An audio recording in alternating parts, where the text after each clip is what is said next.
ভিখারি হাল্ক রে, চল জলদি রাস্তাটা পরিষ্কার কর রে। আমার এমএলএ বাবা আসছে রে, রাস্তায় কাদা পেলে তোকে চাকরি থেকে বের করে দেবেন রে। আরে ভিখারি, আমার গাড়ি থেকে দূরে সর রে, তোর ছোঁয়া লেগে আমার গাড়িটা নোংরা না হয়ে যায় রে। আরে রে, এই এমএলএর মেয়ে আমার মজা উড়িয়ে চলে গেল রে। কিন্তু দেখিস, একদিন আমিও তোর থেকেও দামি গাড়ি কিনবো রে।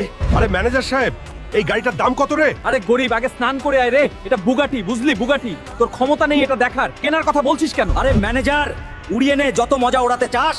একদিন তোর শোরুমের সাথে তোকেও কিনে নেবো রে। আরে ইয়ার, এখন আমি এত টাকা কোথা থেকে আনবো রে, যা দিয়ে দামি গাড়ি আর নিজের স্বপ্ন পূরণ করতে পারবো রে? এসো এসো, জাগ্গু দাদাকে হারাও আর জিতে নাও 700 কোটি টাকা। কি রে, 700 কোটি? আমি হারাবো জাগ্গু দাদাকে। আরে আরে, এখানে কোনো বাপের বেটা আছে যে জগ্গু পালোয়ানকে হারাতে পারে? আরে এখানে কোনো বাপের বেটা জন্মায়নি যে আমাকে হারাতে পারে। আরে দেশবাসী, আমি লড়বো রে এই জগ্গু দাদার সঙ্গে। তোমরা শুধু লাইক আর সাবস্ক্রাইব করে কমেন্টে তোমাদের নাম লিখে যাও রে। বন্ধুরা, এখন তোমাদের সাহায্যের দরকার। জলদি লাইক আর সাবস্ক্রাইব করে আমাকে সাহায্য করো রে, যাতে আমি একে হারাতে পারি রে।